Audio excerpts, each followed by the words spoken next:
শিক্ষা সংক্রান্ত গুরুত্বপূর্ণ আপডেটগুলো পেতে হলে অবশ্যই শুভেন্দু ই একাডেমি চ্যানেলটি সাবস্ক্রাইব করুন। পাশে থাকা বেল আইকনটিতে ক্লিক করে ভিডিওটি বেশি বেশি করে শেয়ার করুন। নমস্কার, আপনি দেখছেন শুভেন্দু একাডেমিক ইউটিউব চ্যানেল। বিদ্যালয়গুলোর জন্য গুরুত্বপূর্ণ একটা আপডেট দেখুন। আংশিক সময়ের শিক্ষক নিয়োগে নির্দেশিকা। দেখুন কি বলা হয়েছে। উচ্চ মাধ্যমিক স্তরে আংশিক সময়ের বিষয়ভিত্তিক শিক্ষক নিযুক্তির ক্ষেত্রে আগে থেকে নিতে হবে অনুমোদন। নিযুক্তির পর অনুমোদন চাইলে তা দেওয়া হবে না। বিষয়ভিত্তিক শিক্ষকের অবসর গ্রহণের পর সেই বিষয়ের জন্য আংশিক সময়ের শিক্ষক নিযুক্তির ক্ষেত্রে স্কুলগুলোকে এই নিয়মের কথা স্মরণ করিয়ে দিলেন জেলা বিদ্যালয় পরিদর্শকরা অর্থাৎ ডিআই। প্রধান শিক্ষকদের বলা হয়েছে প্রয়োজনীয় সব নথিসহ এক বা সর্বোচ্চ দুজন আংশিক সময়ের বিষয়ভিত্তিক শিক্ষক নিযুক্তির আবেদন জানাতে হবে ডিআইয়ের কাছে।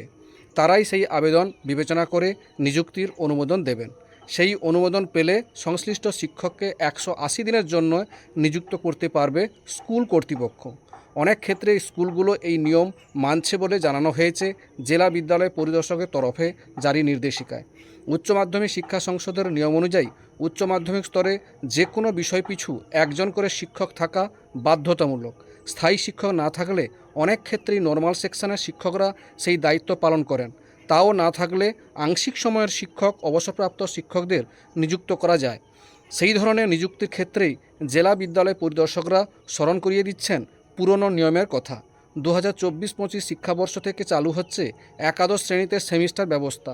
তার সঙ্গে একাধিক নতুন বিষয়ে এর অন্তর্ভুক্তকরণ ও অন্যান্য সব বিষয়ের পাঠ্যক্রমের আধুনিকরণ করা হয়েছে। সেই দিক থেকে উচ্চ মাধ্যমিক স্তরের পঠন পাঠনে এই শিক্ষাবর্ষটি অত্যন্ত গুরুত্বপূর্ণ। এই ছিল একটা আপডেট, আপনাদের সঙ্গে শেয়ার করলাম। ভিডিওটি দেখার জন্য অসংখ্য ধন্যবাদ।